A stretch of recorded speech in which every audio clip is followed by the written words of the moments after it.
Seja muito bem-vindo ao nosso canal de estudos bíblicos. Estamos seguindo com a série A Igreja, Sua Natureza e Missão. E no estudo de hoje nós abordaremos o dever do ensino. Importante você ter em mãos a sua Bíblia, porque leremos algumas passagens que usaremos como base para esse nosso estudo. E importante também juntos orarmos ao bom Deus para que Ele nos oriente. E eu convido você a fazer isso nesse momento comigo. Bondoso Deus, te agradecemos a oportunidade de estudarmos a Tua Palavra. Queremos te pedir que Tu nos orientes neste estudo e que Tu nos ajudes a colocar em prática aquilo que viermos a aprender. Em nome de Jesus te pedimos e agradecemos. Amém. Vamos então ler o nosso texto. Ele se encontra na segunda carta de Paulo a Timóteo, no capítulo 2, depois 2 versículos no capítulo 3 e 1 versículo no livro de Atos. Inicialmente, então, leremos 2 Timóteo, capítulo 2, versos 14 a 16. E a palavra de Deus nos diz o seguinte: relembre a todos essas coisas, dando testemunho solene diante de Deus, para que evitem brigas a respeito de palavras, pois isso não serve para nada, a não ser para prejudicar os ouvintes. Procure apresentar-se a Deus aprovado como obreiro que não tem de que se envergonhar, que maneja bem a palavra da verdade. Evite igualmente os falatórios inúteis e profanos, pois os que se entregam a isso avançarão cada vez mais na impiedade. Agora, 2 Timóteo, no capítulo 3, verso 14 a 17. Diz o seguinte: quanto a você, permaneça naquilo que aprendeu e em que acredita firmemente, sabendo de quem você o aprendeu, e que, desde a infância, você conhece as sagradas letras, que podem torná-lo sábio para a salvação pela fé em Cristo Jesus. Toda a Escritura é inspirada por Deus e útil para o ensino, para a repreensão, para a correção, para a educação na justiça, a fim de que o servo de Deus seja perfeito e perfeitamente habilitado para toda boa obra. O apóstolo Paulo estava preso em Roma quando escreveu essa segunda carta, essa segunda epístola a Timóteo. Esta foi uma de suas últimas cartas. Ela foi composta em um período de grande tribulação e incerteza. Roma havia sido incendiada pelo imperador Nero por volta do ano 64 da era cristã. Nero acusa os cristãos como sendo os culpados pelo incêndio e, com isso, acirra a perseguição contra a igreja. Naqueles tempos, era perigoso ter contato com pessoas tais como o apóstolo Paulo. Por conta disso, diversos líderes de igrejas passaram a adotar um perfil discreto em seus ministérios. Timóteo enfrentou a tentação de fazer o mesmo, mas Paulo lhe escreve essa segunda carta para encorajá-lo a permanecer fiel à sua fé e ao seu chamado como pastor lá na igreja em Éfeso. De acordo com a tradição, Paulo escreveu essa carta bem perto do tempo de sua execução em Roma, que deve ter ocorrido antes do inverno, no ano 67 ou 68, segundo lemos na carta 2 Timóteo 4, verso 21.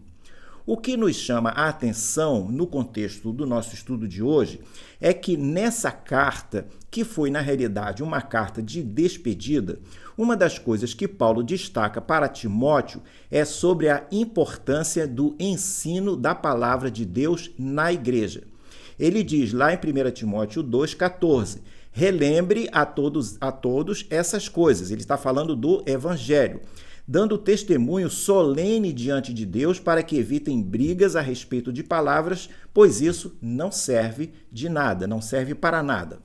Esse tema do ensino aparece também lá em Atos 2, no capítulo 2, verso 42, e ele nos diz o seguinte: e perseveraram na doutrina dos apóstolos e na comunhão no partir do pão e nas orações. E perseveraram na doutrina dos apóstolos. Vimos com isso na carta de Paulo a Timóteo e também nessa passagem de Atos, que o ensino não era apenas uma preocupação isolada de Paulo, mas um ponto importante na igreja primitiva como um todo.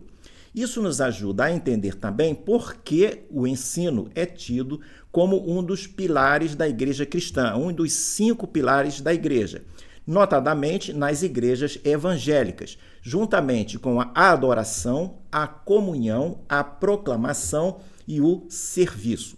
O assunto do ensino na igreja nos faz pensar em suas diferentes formas, não apenas no ensino expositivo, mas também no ensino vivencial que ocorre através do testemunho e do discipulado, bem como no treinamento de certas habilidades para o serviço na igreja.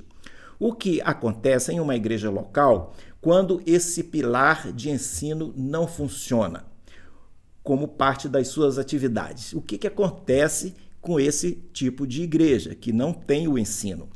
A ausência do ensino na igreja desencadeia vários problemas. Por exemplo, abre espaço para o surgimento dos falsos mestres, com suas heresias e aplicações distorcidas da palavra de Deus.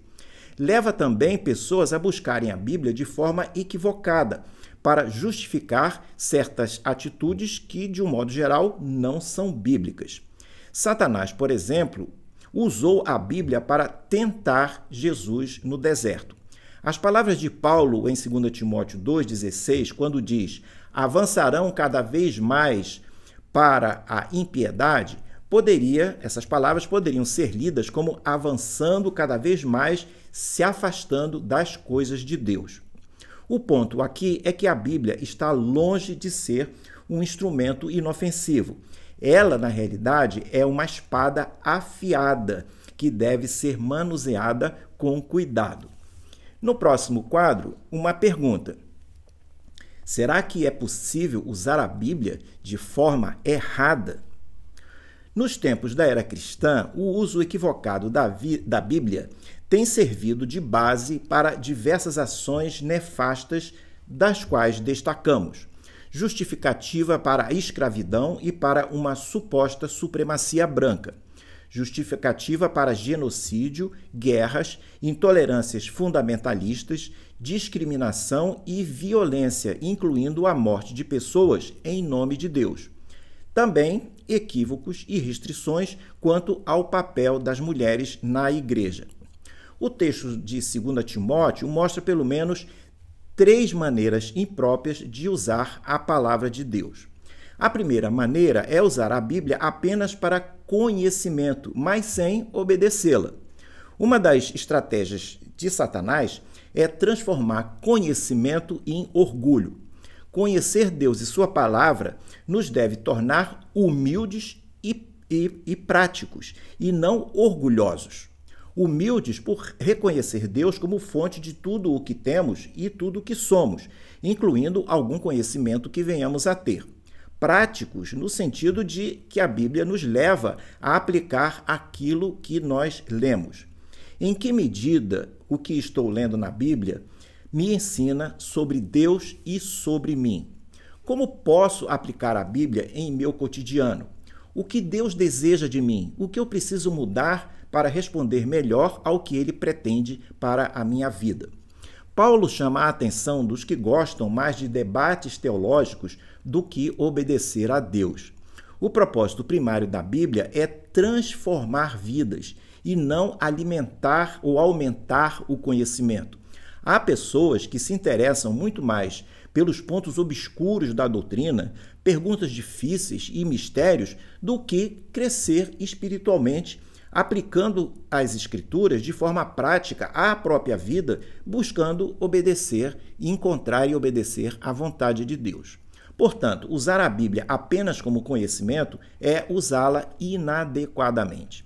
Segunda maneira imprópria de usar a Bíblia é usá-la para fins mundanos ou profanos. Há quem considere a Bíblia como a forma de ganhar coisas. Na maioria dos casos, quem vê a Bíblia dessa forma, dessa maneira, são pessoas usualmente com objetivos materiais. Essa seria uma forma mundana de usar a Bíblia. Um pensamento típico dessa postura equivocada é pensar, por exemplo, como Deus é fiel. E se ele é fiel, ele me deve alguma bênção pelo que eu ando fazendo por ele. Toda vez que eu vejo um carro com o adesivo Deus é fiel, fico pensando se não seria melhor que o adesivo dissesse eu sou fiel. Terceira maneira imprópria para ensinar e aprender sobre a Bíblia é quando ela é usada como uma meia-verdade, porque a meia-verdade costuma aparecer nas verdades. Toda verdade, ou toda meia-verdade, melhor dizendo, tem um pouco de verdade. O problema é que a meia-verdade se passa a ser usada como verdade. Esse é o problema da meia-verdade. Em uma heresia, quase sempre há um elemento de verdade. Como saber se a doutrina é a correta? Aqui trazemos algumas perguntas que podem ser usadas como um teste sempre que houver dúvidas nesse tema de ensino ou de heresia. A religião, primeira pergunta que a gente pode fazer como teste. A religião ou a doutrina ou o pensamento honra a Deus e exalta Jesus como Salvador e Senhor? Segunda pergunta. Exalta Jesus como Deus humanado, como alguém que deu a sua vida para a salvação de todo aquele que nele crê?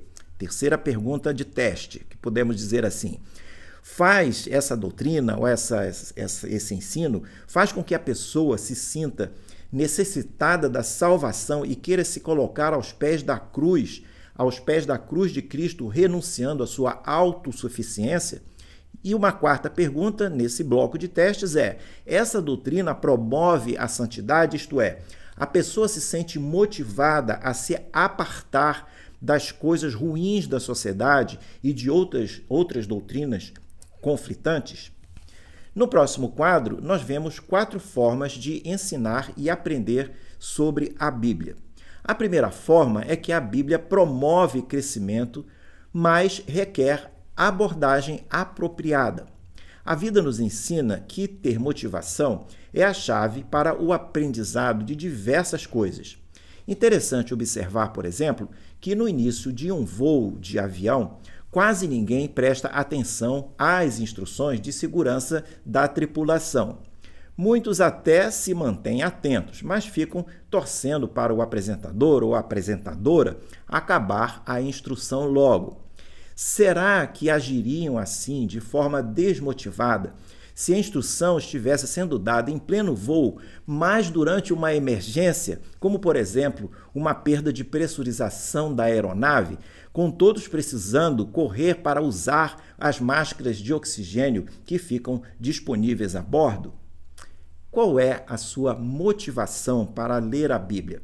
Buscar sabedoria, buscar segurança, buscar conforto, agradar a Deus, buscar a vontade de Deus para assuntos específicos em sua vida? Seria ensinar alguém ou buscar orientação para tomar alguma decisão importante e resolver problemas? Ou você não tem nenhuma motivação para ler a Bíblia, a palavra de Deus? Segunda forma de ensinar e aprender sobre a Bíblia. A Bíblia promove crescimento, mas requer postura correta de quem a lê.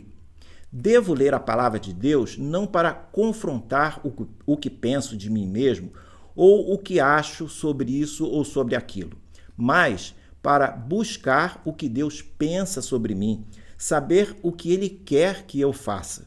O meu relacionamento com a palavra de Deus deve ser de confiança e não de crítica. Vale pesquisar e estudar, vale ter dúvidas, vale buscar as respostas para aprender, para ter uma justificativa, para dar razão da sua fé.